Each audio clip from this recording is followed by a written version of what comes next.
जी hello दोस्तों, मैं हूं कमर चीमा। और दोस्तों, जैसा कि आप देख रहे हैं, मेरे साथ मौजूद हैं साजिद तार साहब। तार साहब, सबसे पहले तो आपके वक्त का बहुत शुक्रिया सर। माय प्लेजर चीमा साहब, थैंक यू सो मच। तार साहब, बहुत ज़्यादा डेवलपमेंट्स हैं। एक तो हम देखते हैं कि अमेरिकी सदर जो हैं, उन्होंने कहा है कि जी पाकिस्तान से जो है वो तेल के हवाले से हम इन्वेस्टमेंट करने जा रहे हैं। और इस सिलसिले में सुना है कि एक्सन मोबिल और पाकिस्तान की एक कंपनी है OGDCL, उन्होंने इस हवाले से काफ़ी काम भी किया। और ये जो एक्सक्लूसिव इकोनॉमिक जोन है, जो 200 नॉटिकल माइल जो हमारे सी शोर से है, उसके अंदर एक इलाके के अंदर ये तेल निकला है। दूसरा तार साहब, हम देखते हैं कि इंडिया के हवाले से इन्होंने कुछ जो है वो टैरिफ लगाए हैं 25%। इंडिया के अंदर प्रेशर आ रहा है प्राइम मिनिस्टर मोदी के ऊपर कि वो जो है वो टफ टाइम दें डोनाल्ड ट्रंप को। और तीसरा तार साहब, पाकिस्तान के अंदर भी सजाएं जो हैं वो हो गई हैं इमरान खान की पार्टी के लोगों को। इट सीम्स के जो टेम्परेचर है वो बड़ा हाई है। तार साहब, how do you see these developments? Cheema साहब, मैं खासकर डोनाल्ड ट्रंप साहब की ट्वीट से शुरू कर लेते हैं। आज उन्होंने फिर एक ट्वीट की है और जिसमें उन्होंने बिल्कुल रशिया और भारत की इकोनॉमी को डेड इकोनॉमीज कहा है। और इस वक्त यही चीज इस वक्त डिस्कस हो रही है वॉशिंगटन डीसी के अंदर कि क्या वाकई भारत की economy is a dead economy? क्या वहां पे इकोनॉमी सिर्फ बंदों की वजह से, पॉपुलेशन होने की वजह से सिर्फ उसको एक बड़ी इकोनॉमी समझा जाता है? बड़ी बातें हो रही हैं कि वहां पे क्या गुजरात के लोग ही क्या पैसा जो है वह सिर्फ 2-3 लोगों के पास है, दूसरी दुनिया जो है वो बेरोजगारी के साथ मर रही है, यूथ 45% अनएम्प्लॉयमेंट है। ये सारी चीजें आज डिस्कस हो रही हैं कि, और दूसरा, इस वक्त अगर देखा जाए तो अपोजिशन जो है वहां पे जो उनकी तकारीर हो रही है, मूनसून सेशन जो चल रहा है उसमें 2-4 तकरीरें इस वक्त बड़ी वायरल हो रही हैं। एक तो असदुद्दीन अवैसी की तकरीर है, वो बड़ी पॉपुलर है। और दूसरा, जो बार बार राहुल गांधी जो है वो मुसलसल अटैक कर रहे हैं, और उसमें एक कुछ बातें खैर वाकई मैं उनसे एग्री करूंगा। उन्होंने कहा कि सबसे बड़ा जो सेटबैक है, भारत की फॉरेन पॉलिसी को सबसे ज्यादा नुकसान जो पहुंचाया गया पिछले दिनों में, वो ये है कि इनकी पॉलिसीज की वजह से पाकिस्तान और चाइना एक दूसरे के बहुत करीब आ चुके हैं। और जिस तरीके से उन्होंने अपनी स्पीचेस में कहा है कि पाकिस्तान की फौज जाके अब सारी चाइना से ट्रेनिंग ले रही है और इस टेक्नोलॉजी जो है वो शेयर कर चुके हैं, तो ये सबसे बड़ा खतरा जो है राहुल गांधी साहब ने कहा, और उसका कोई जवाब नहीं, किसी के पास कोई जवाब नहीं। इसमें ये वाकई हकीकत है कि जितना पाकिस्तान को तंग किया गया पिछले 15 साल, या एक अजीब किस्म का बिहेवियर और नफरत और सारी की गई है, उसने चाइना और पाकिस्तान को बहुत करीब लिया है। अब दूसरी बात, अब वो चाइना और पाकिस्तान ही सिर्फ करीब नहीं है। 10 मई वाले दिन जो कुछ हुआ है, उस दिन क्या हुआ है कि अब अमेरिका जो है वो भी ये समझता है कि Bharat is not able to protect their interest in that region. वो भी करीब आते जा रहे हैं। और जिस तरीके से कल उन्होंने ट्वीट की है, और एक ऐसे कंट्री को जिसके बारे में हमेशा हर बच्चा बच्चा भारत का कहता था ये कटोरा लेके भीख मांग रहे हैं, कटोरा, अब वो कटोरे वाले जो हैं इस वक्त, उनके बारे में उन्होंने कल कह दिया कि हो सकता है पाकिस्तान अपना तेल भारत को बेचे। तो ये एक ऐसी बड़ी चेंज है। और जो आपने तो 25% टैरिफ की बात की है, जो 10% उन्होंने कहा है कि अगर रशिया से तेल लेंगे तो उसके मजीद ऊपर लगाया जाएगा। अब डोनाल्ड ट्रंप साहब determined to break BRICS. BRICS को बड़ा खतरा समझते हैं वो डॉलर के लिए, और उसमें जो जो कंट्री होंगे वो उनके पीछे जाएंगे। डोनाल्ड ट्रंप साहब is frustrated from the Ukraine and Russian war at the same time. और इसमें जो अगर देखा जाए तो जो मुआहदे हो रहे हैं, यहां से हमारे अभी फॉरेन मिनिस्टर वापस नहीं पहुंचे और मार्को रूबियो की कालें भी आना शुरू हो चुकी। जनरल कुरेला जो है उन्होंने दहशत गर्दी के खिलाफ पाकिस्तान के अंदर समिट की। तो ये सारी चीजें अगर देखा जाए तो अच्छा, दूसरा चीमा साहब, मैं ये नहीं कहता कि इससे किसी के क्रेडेंशियल्स जो है वो दे आर नॉट स्ट्रॉन्ग, लेकिन अपनी पॉलिसी को जो अकलमंद लोग होते हैं रिवाइज कर लेते हैं। जिस तरह अक्सर अगले दिन मैंने आपको शायद पहले भी कहा था कि मैं पिछले दिनों एक डिबेट में था, तो बार बार पाकिस्तान पे जो स्पीकर थे अटैक करने की उन्होंने कोशिश की कि वहां से हिंदुओं को निकाल दिया। भाई हिंदू वहां पे थे भी तो 3% 4% थे ना। देखे ना, 3-4% जो है अगर हिंदू हैं तो उनको तो वो चलो निकाला, जो कुछ जाते हैं भारत फिर वापस आ जाते हैं। 25 करोड़ का क्या करोगे भाई? उसके लिए आपको एक कंप्रीहेंसिव पॉलिसी चाहिए। उनको रोजाना मारना, उनको तंग करना और उसको पॉलिटिसाइज करना और उसको फिर अपनी फॉरेन पॉलिसी का हिस्सा बना लेना परमानेंट। अगर ये नहीं काम कर रहा तो फिर चेंज करें आप। आपका क्या ख्याल है? दुनिया नहीं देख रही? दुनिया देख रही है। दुनिया वन वे रिलेशनशिप अब नहीं चाहती। दुनिया चेंज हो चुकी है चीमा साहब। इजराइल जो है अनकंडीशनल सपोर्ट के बावजूद अगर अपने पांव पे नहीं, आज की सबसे बड़ी खबर यह है कि फ्रांस और इंग्लैंड के बाद अब दूसरे कई मुमालिक भी फलस्तीन को एक्सेप्ट करने के लिए तैयारियां कर रहे हैं, अमेरिका की विल के बगैर। तो अब दुनिया चेंज होती जा रही है। और जो एक मेरे ख्याल में मैं समझता हूं, हर अक्लमंद बंदे को चाहिए, अगर उसकी अगर प्लान ए फेल हो रहा हो तो फौरन प्लान बी पे जाना चाहिए। किश्ती अगर डूब रही है तो उसको फिक्स करना चाहिए, बजाय कि आप उसको आप कहें कि नहीं, आप किश्ती डूबने से पहले ही समुद्र में छलांग लगा दे, तो कहां की अक्लमंदी? मैं ये समझता है। लेकिन ये कि चीमा साहब इस वक्त अगर देखा जाए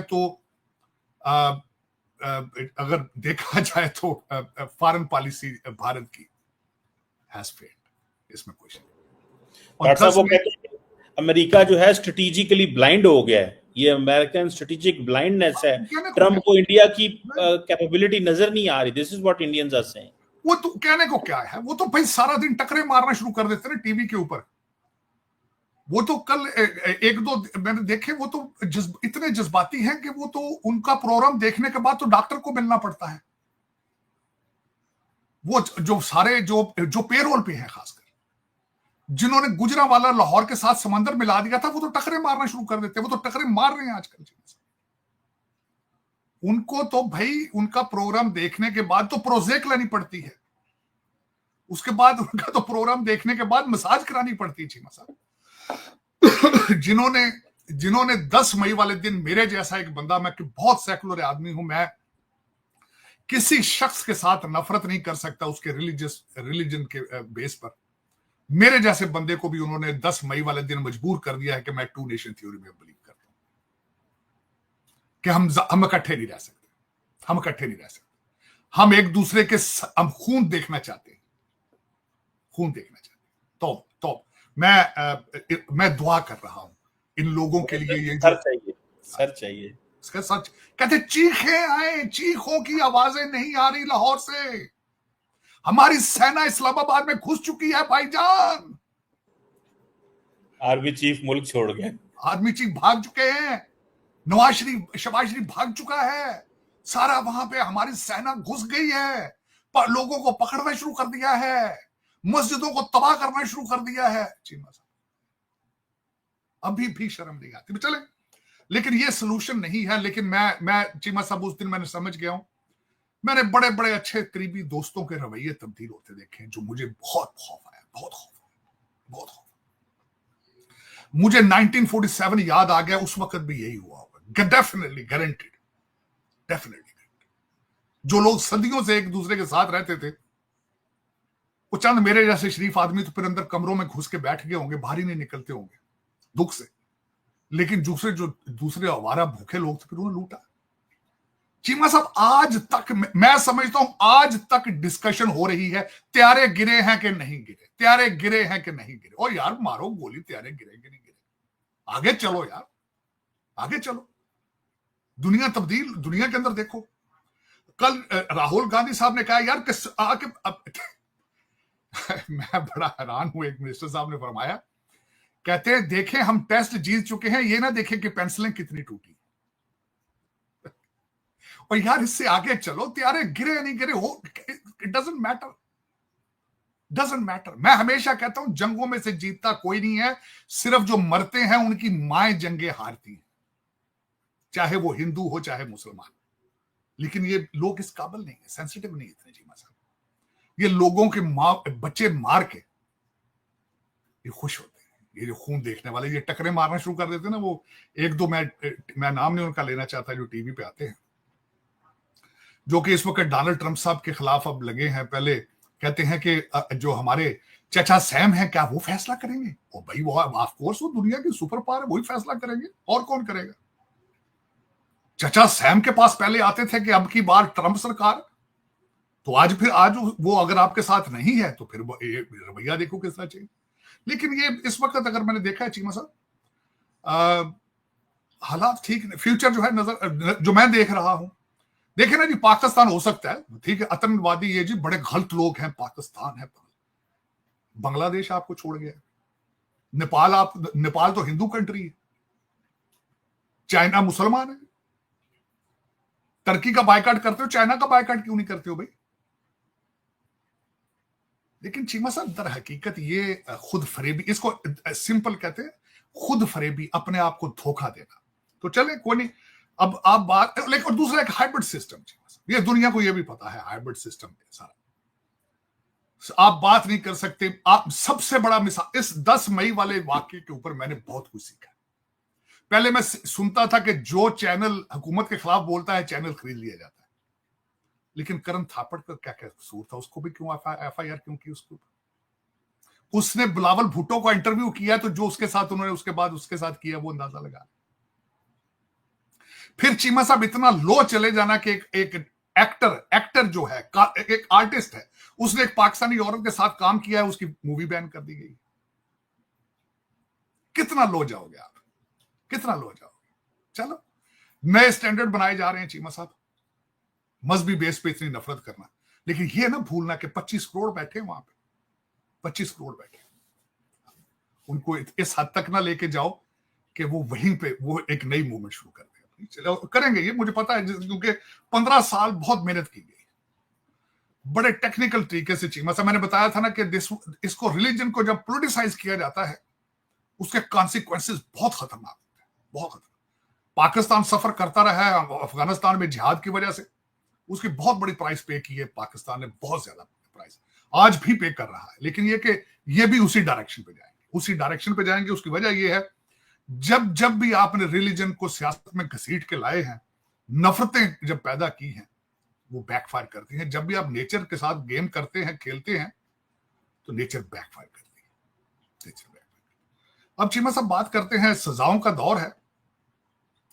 कल फैसलाबाद के फैसले आ गए हैं चीमा साहब, लेकिन उसमें मैं ये समझता हूँ ये फैसले दो, मेरी जो इसके बारे में ओपिनियन है चीमा साहब, एक तो ओपिनियन ये है कि अभी तक पाकिस्तान में गुड टू सी यू वाले जजेस बहुत हैं, इनमें से बहुत से लोगों को रिलीफ मिलेगी, बहुत से लोगों को रिलीफ मिलेगी। लेकिन चीमा साहब ये सजाएं बहुत पहले दे देनी चाहिए थी, ये सजाएं बहुत पहले दे देनी चाहिए। मैं छोटी सी मिसाल देना चाहूंगा, जब भी रीसेंट लंदन रॉयट्स से अदालतें खुली थी 24 घंटे,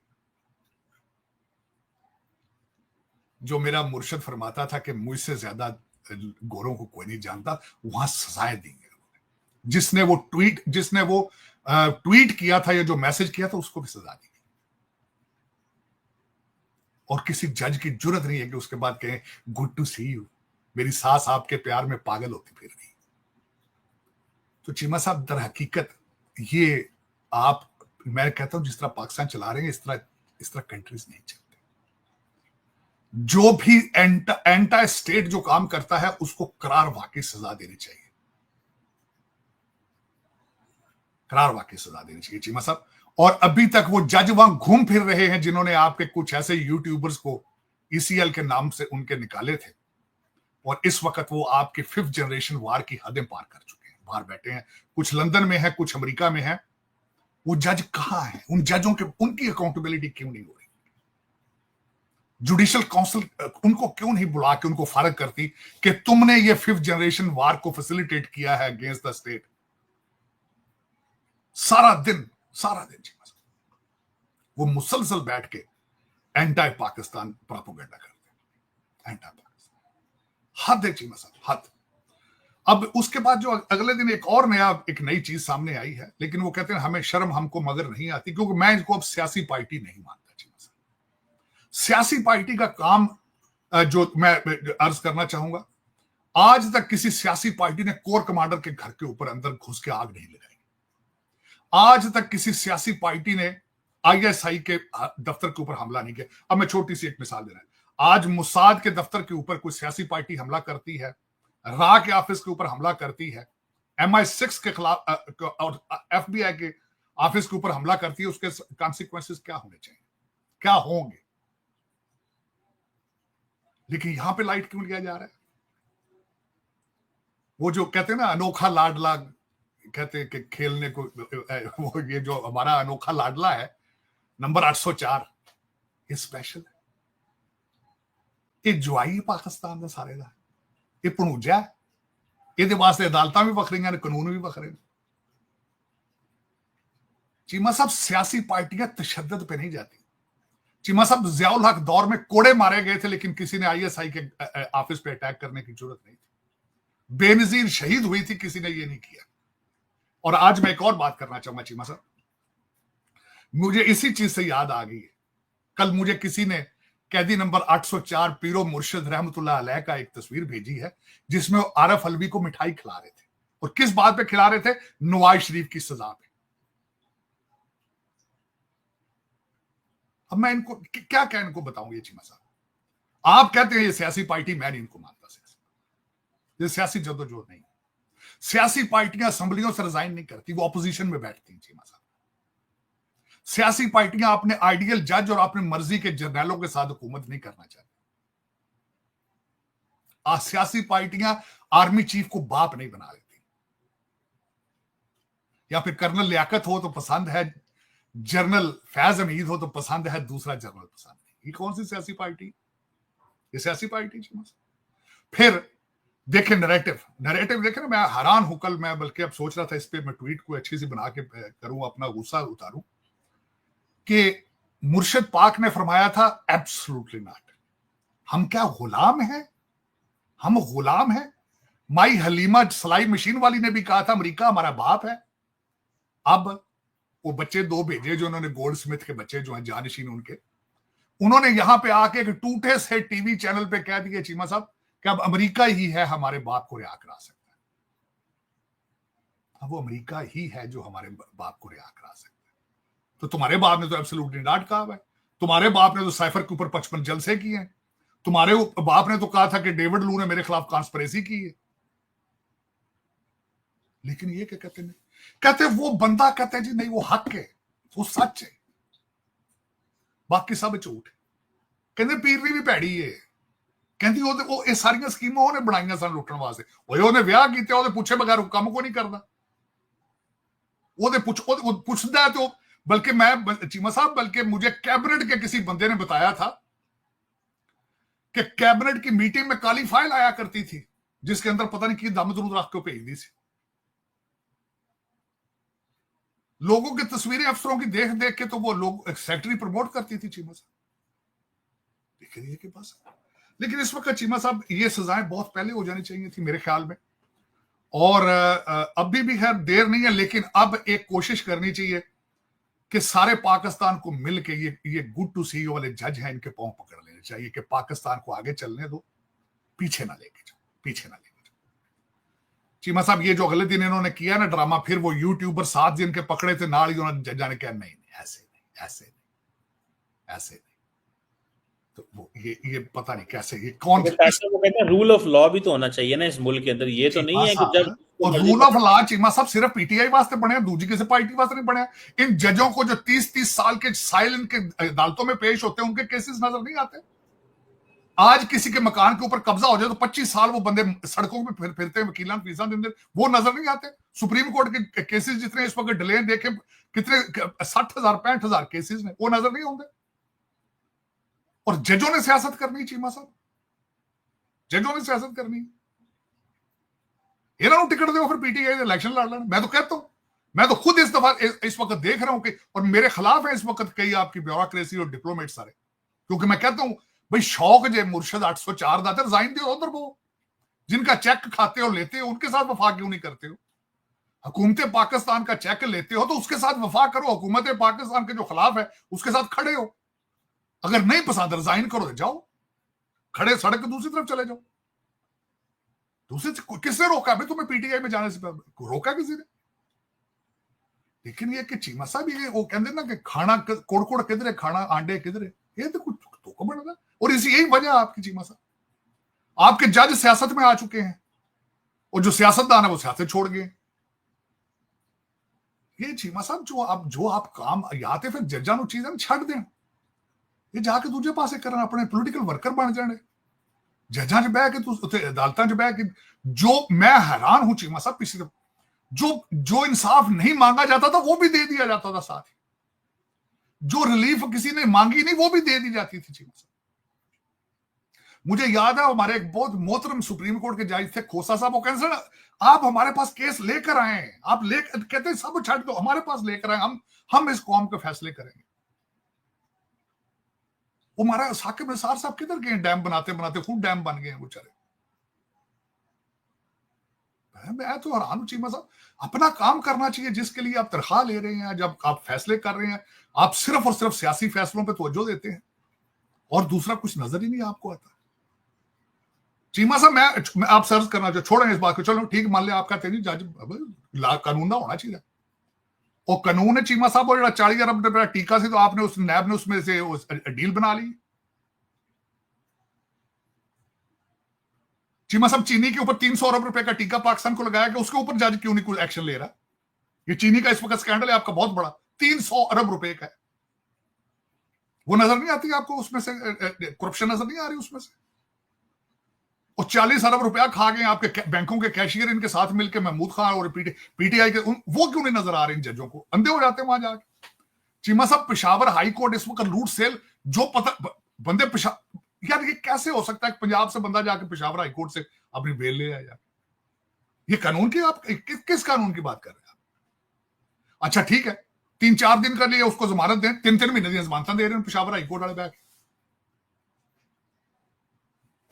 चलो चीमा साहब ये फिर दर हकीकत इनका कसूर नहीं है, चलाने वालों का कसूर है, चलाने वालों का कसूर है। पता नहीं शायद डॉक्टर साहब अब तो चलाने वालों ने भी कमर कसी हुई है, वो नहीं कसी चीमा साहब, कसी का पता जब चलना था नैब की डील ना करने देते वो 40 अरब रुपए वाले को। 300 अरब रुपए का चीनी का स्कैंडल है, दुनिया के सामने दूध पानी का पानी रख देते स्वाद कहां से? डॉक्टर साहब ये तो ताकतवर लोग हैं, ये खाते सुने 300 अरब रुपया शुगर में खा गए हैं, आज वो ताकतवर पेट्रोल में ले लिए हैं। नहीं चीमा साहब ये चीनी का स्कैंडल को नया थोड़ी है, तो पुराने स्कैंडल चल रहे हैं, हर साल ये वारदात डालते हैं, हर साल ये वारदात डालते हैं। ये कोई ठीक ये अच्छी बात नहीं है। जज कि उत्थे सौ जाते जाके उत्थे सुते पे दुध पी के, इतने सियासी जेडे ने पीटीआई नाल वफादारी दे, उधर जेड़ा आवाम दे नाल जेड़ा कोई प्यार नहीं है, उन्होंने कोई रिलीफ नहीं, पाकिस्तान ना कोई प्यार नहीं, जिन्हों की तनख्वाह लेंदे उधर कोई प्यार नहीं। चीमा साहब स्वयं मोटो एक्शन लेंदा ना कोई चीनी दे जज, चीनी का स्कैंडल ही आ गया बाहर। डॉक्टर साहब वो जो बात वो ट्रम्प साहब पे ले आए, वो जो ट्रम्प साहब ने कहा है तेल निकल आएगा और मैं भेज रहा हूँ, और डॉक्टर साहब उन्होंने कहा है कि पाकिस्तान इंडिया को तेल बेचेगा, there may come a day, who knows. Doctor साहब बेसिकली ट्रम्प साहब का ये कहने का मकसद है कि भारत और पाकिस्तान आपस में कारोबार करें, ये छोड़े लड़ाई झगड़ा, ये भी वो रेफर कर रहे हैं आपके ख्याल में? वो ये आइडिया दे रहे हैं कि छोड़ो इन चीजों को? चीमा साहब उन्होंने रेफर किया था, शुरू से कर रहे थे उन्होंने, मुझे अभी तक याद है जो पहला उन्होंने कहा था जंग रोकने के बारे में, उन्होंने कहा था कि I have told them don't trade bombs, start a trade. वो मैं हमेशा ये कहता हूं जंगों के अहदाफ जो हैं वो टैरिफ के ट्रेड के साथ हासिल करना चाहते हैं हमेशा, लेकिन यहां पे दर हकीकत जो चीज है बार बार सियासी मकासद के लिए जो बार बार डोनाल्ड ट्रंप साहब को स्नब किया जाता है ना, बार बार कहा जाता है कि Donald Trump has nothing to do with the war, Donald Trump, और जो एक बच्चों को एक जो कॉन्सेप्ट दे दिया गया था विश्व गुरु जो है कि दुनिया अब हमारे पीछे चलती है, डोनाल्ड ट्रंप साहब रोजाना सूट का रंग पूछ के हमसे पहनते हैं, अब इंग्लिश हम सिखाएंगे डोनाल्ड ट्रंप को, ये गलत कॉन्सेप्ट है, ये कॉन्सेप्ट ही गलत। उस लेवल पर पहले पहुंचना चाहिए फिर बात करते हैं। अगर आपकी आबादी के लिहाज से आपकी इकॉनमी चौथे या हो सकता कल को पहले नंबर पर आ जाए, क्या पता है, क्योंकि आबादी आपकी इतनी, लेकिन इसको इकॉनमी नहीं कहा जाता चीमा साहब। आपके आर्मी चीफ सब कहते हैं कि आईटी के बंदे हमें चाहिए, तो इसका मतलब यह है कि आपकी इकॉनमी जो है बिल्कुल, बल्कि सबसे बड़ी बात यह है कि आपके राहुल गांधी साहब ने कह दिया है कि फेक नंबर्स हैं, और इसी तरह फेक नंबर हुसैना वाजिद भी दिया कर दी थी उसी को आगे पीछे करके नंबर को। लेकिन चीमा साहब चलें ठीक भी होंगे नंबर, लेकिन this is not the way to move forward, this is not the way. हाँ, और दूसरा अगर ट्रेड की वजह से, अकलमंदी की, तालीम की वजह से आपकी इकॉनमी, कहां की अकलमंदी है कि आप सारी दुनिया के साथ दुश्मनी लगा लें, सारी दुनिया के साथ कहते जैसे मैं कल ही बड़ा यार, ये कोई कॉन्सेप्ट कोई आइसोलेशन जो है it's not a solution, isolation is not a solution. आपने ट्रेड करना है, आपने आगे जाना है, आपने आगे बढ़ना है, तो you have to be a bilateral, you have to be working with the people. अब देखें ना इस वक्त ब्रिक्स की वजह से, रशिया से तेल लेने की वजह से, अब this is what the circumstances, लेकिन आपको चाहिए था फॉरेन प्लान बी पे चले जाते। अब मैं उसकी भी रिसर्च कर रहा था मुसलसल, अपने एग्रीकल्चर को बचाना, अपनी डेयरी प्रोडक्ट को बचाना और फार्मास्यूटिकल इंडस्ट्री को बचाने के लिए कोशिश कर रहे हैं। दैट इज ये स्टॉपेज क्या है जो ट्रेड नहीं हो रहा है, वो 3-4 चीजें हैं सामने जो भारत इस वक्त struggling with it, agriculture, dairy and the pharmaceutical. देखिए कोई मैं बिल्कुल नहीं चाहता कि सफरिंग हो वहां पे भी। देखें गरीब आदमी, गरीब और दर्द का कोई रिलीजन नहीं होता चाहिए, भूख का और दर्द का और इसका कोई रिलीजन नहीं। मैं नहीं चाहता वो भी वहां पे सफरिंग हो, लेकिन प्लान बी पे आ जाना चाहिए। उनको भी चाहिए to work with everybody including Pakistan, India, Pakistan, Bangladesh, Nepal, China से भी साथ मिलकर काम करें सारे। एंड यू नो प्रॉस्पेरिटी, अगर आपके पाँव में बटेरा तालीम का नीचे आ ही गया है तो please work with it, work with it. हर एक के साथ दुश्मनी इट्स नॉट फेयर, और किसी के साथ उसके मजहब की बेस पर इतनी दुश्मनी करना, इतनी नफरत करना, what do you think you serving your religion? No, at all. There is no religion on the planet which is preaching or teaching hatred. No, it's not. You're doing wrong. You are wrong there.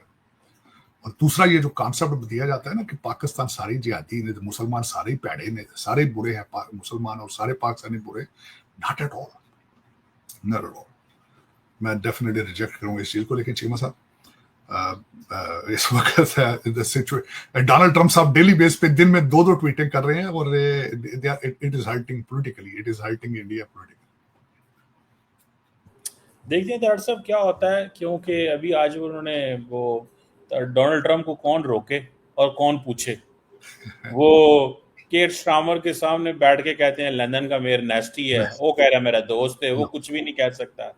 Canada को कह देते हैं खबरदार तू जो है ना Israel फलस्तीन को रिकॉग्नाइज किया, मैं तो फाड़ लेना, मैं तेने ट्रेड डील ही नहीं करनी। मतलब वो भाई वो बिल्कुल वो जिसे कहते हैं ना, एक लफ्ज होता है अनब्रिडल्ड हॉर्स, ये बेसिकली ये उनको ही पता नहीं किधर जनाब ने निकल जाना है। ते रात दे जो ना आज इंडिया में खामोशी है, पाकिस्तान वाले थोड़े हंस रहे ने, कोई पता नहीं परसों साड़ी सख्ती आ जाए। You never know. You are absolutely right in that. कोई unpredictable. Thank you very much, Sergeant Dar Sahab. It's always great. बहुत शुक्रिया।